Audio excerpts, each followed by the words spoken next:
ಜೈ ಶ್ರೀಕೃಷ್ಣ. ನಮಸ್ಕಾರ ಸ್ನೇಹಿತರೆ. ನಮ್ಮ ಕಾರ್ಖಾನೆದಾಗ ಕೆಲಸ ತೋರ್ಸನ್ ಬರ್ರಿ. ಈಗ ನಾವು ದಿನಾಲು ಹಾಕೋ ಬಟ್ಟೆ ಹೇಗೆ ತಯಾರಾಗುತ್ತೆ ಗೊತ್ತಾ? ಒಂದು ಬಟ್ಟೆ ಹಿಂದೆ ಎಷ್ಟೊಂದು ಜನರ ಶ್ರಮ ಇರುತ್ತೆ ಅನ್ನೋದನ್ನು ಇವತ್ತು ನಿಮಗೆ ತೋರ್ಸನ್ ಬರ್ರಿ. ಒಂದು ನೂಲಿಂದ ಸುಂದರ ಬಟ್ಟೆ ಹೇಗೆ ತಯಾರಾಗ್ತೈತಿ ನೋಡೋಣ ಬರ್ರಿ.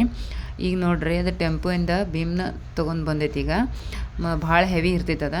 ಮತ್ತು ಈಗ ಅದು ಸೆಟ್ ಐತಿಲ್ಲ, ಅದನ್ನ ತಯಾರು ಮಾಡ್ಕೋಬೇಕು. ಅದನ್ನ ಅಲ್ಲ ಮತ್ತು ಭೀಮ್ ಇದನ್ನ ತೊಗೊಂಡು ಅದು ಎರಡು ಸ್ಟ್ಯಾಂಡ್ ಮೇಲೆ ಹಿಂಗೆ ಇಳೋದ. ಮತ್ತು ಅದು ವೈಫನಿ ಮಾಡೋದಿರ್ತೈತಿ. ಮತ್ತೀಗ ಫನಿ ಐತಲ್ಲ, ಅದು 72ರದ ಫನಿ ಐತಿ.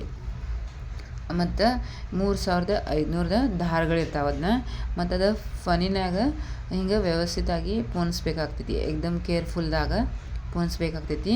ಮತ್ತು ಇದು ನಮ್ಮದು ಶರ್ಟ್ ಪೀಸ್ ಐತಲ್ಲ, ಅದಕ್ಕೆ 72ರದ ಫನಿ ಮತ್ತು 3500 ದಾರಗಳಿರ್ತಾವೆ. ಮತ್ತು ಬೇರೆ ಬೇರೆ ಕ್ವಾಲಿಟಿಗೆ ಬೇರೆ ಬೇರೆಯಾಗಿ ಸೆಟ್ ಮಾಡಿ ಭೀಮ್ ತಯಾರು ಮಾಡಿರ್ತಾರೆ. ಮತ್ತು ಈಗ ಕೇರ್ಫುಲ್ಲಾಗಿ ವೈಫನಿ ಮಾಡತ್ತಾರೆ ಈಗ. ಮತ್ತು ಅದು ಮಾಡೋಕೆ 2 ತಾಸು ಆಗ್ತೈತಿ. ಮತ್ತು ಈಗ ಇದು ವೈಫನಿ ರೆಡಿ ಆಗ್ತೈತಿ 2 ತಾಸ್ನಾಗ. ಭೀಮ್ ತೊಗೊಂಡು ಹೋಗಿ ಕಾರ್ಖಾನೆದಾಗ ಅದು ಮಷಿನ್ ಮೇಲೆ ಇಡಬೇಕಾಗ್ತೈತದ. ಮತ್ತು ಅದು ಭಾಳ ಅಲರ್ಟಾಗಿ ಮಷಿನ್ ಮ್ಯಾಗ ಇಡಬೇಕಾಗ್ತೈತಿ. ಭಾಳ ಹೆವಿನೂ ಇರ್ತೈತದ ಅಂತ. ಅದು ಈಗ ಒಂದೊಂದು ನೂಲನ್ನು ಹಳೆಯ ನೂಲಿಗೆ ಕಟ್ಟಿ ಜೋಡಿಸ್ತೀವಿ. ಈ ಕೆಲಸ ನೋಡೋಕೆ ಸಣ್ಣದು ಅನಿಸ್ತೈತಿ, ಆದರೆ ತುಂಬ ತಾಳ್ಮೆ ಗಮನ ಬೇಕು. ಒಂದು ನೂಲು ತಪ್ಪಿದ್ರೂ ಬಟ್ಟೆಯಲ್ಲಿ ಡ್ಯಾಮೇಜ್ ಆಗೋ ಚಾನ್ಸಸ್ ಇರ್ತೈತಿ. ಈಗ ಭೀಮ್ ಮಷಿನ್ ಮೇಲೆ ಫಿಟ್ ಮಾಡಿದ್ದೀವಿ. ಎಲ್ಲ ನೂಲು ಸರಿಯಾಗಿ ಹ್ಯಾಡಲ್ ಮತ್ತು ರೀಡ್ ಒಳಗೆ ಹಾಯಿಸ್ಬೇಕಾಗ್ತೈತಿ. ಇದು ಸರಿಯಾಗಿ ಮಾಡಬೇಕು, ಬಟ್ಟೆ ಚಲೋ ಬರ್ತೈತಿ. ಮತ್ತು ಈಗ ಅದನ್ನ ಹ್ಯಾಡಲ್ನಾಗ ಹಾಕಿ ಪೋಣಿಸ್ಬೇಕಾಗ್ತೈತಲ್ಲ, ಸರಿಯಾಗಿ ಪೋಣಿಸಿ ಮತ್ತು ಅದೆಲ್ಲ ದಾರಗಳನ್ನ ಕ್ಲಿಯರಾಗಿ ಅದನ್ನ ಸೆಟ್ ಮಾಡಬೇಕು.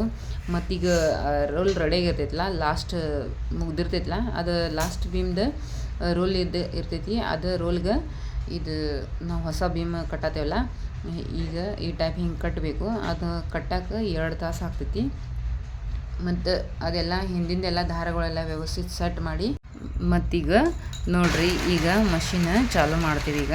ಮತ್ತು ಮಷಿನ್ ಚಾಲೂ ಐತಿ. ಈಗ ಶಬ್ದ ಜಾಸ್ತಿ ಇರ್ಬೋದು, ಆದರೆ ಇದು ಶಬ್ದ ಸಾವಿರಾರು ಕುಟುಂಬಗಳ ಜೀವನ ಸಾಗಿಸ್ತಾ ಇದೆ. ಒಂದೊಂದು ನೂಲು ಸೇರಿ ಸುಂದರವಾದ ಶರ್ಟ್ ಪೀಸ್ ರೋಲ್ ತಯಾರು ಆಗ್ತೈತಿ. ಒಂದು ಬಟ್ಟೆ ಹಿಂದೆ ಇಷ್ಟೊಂದು ಶ್ರಮ ಇರುತ್ತೆ ಅಂತ ನಿಮಗೂ ಗೊತ್ತಾಯಿತು ಅಂತ ಅನಿಸ್ತೈತಿ. ಈ ವಿಡಿಯೋ ಇಷ್ಟ ಆದರೆ ಲೈಕ್ ಮಾಡಿ, ನಿಮ್ಮ ಅಭಿಪ್ರಾಯ ಕಮೆಂಟ್ನಲ್ಲಿ ತಿಳಿಸಿ. ಇಂತಹ ಪವರ್ಲೂಮ್ ಹಾಗೂ ಟೆಕ್ಸ್ಟೈಲ್ ವ್ಲಾಗ್ಗಳಿಗಾಗಿ ನಮ್ಮ ಚಾನಲನ್ನು ಸಬ್ಸ್ಕ್ರೈಬ್ ಮಾಡಿ. ಮತ್ತು ನೆಕ್ಸ್ಟ್ ವಿಡಿಯೋದಾಗ ಭೇಟಿಯಾಗೋಣ. ಅಲ್ಲಿವರೆಗೂ ರಾಧೆ ರಾಧೆ.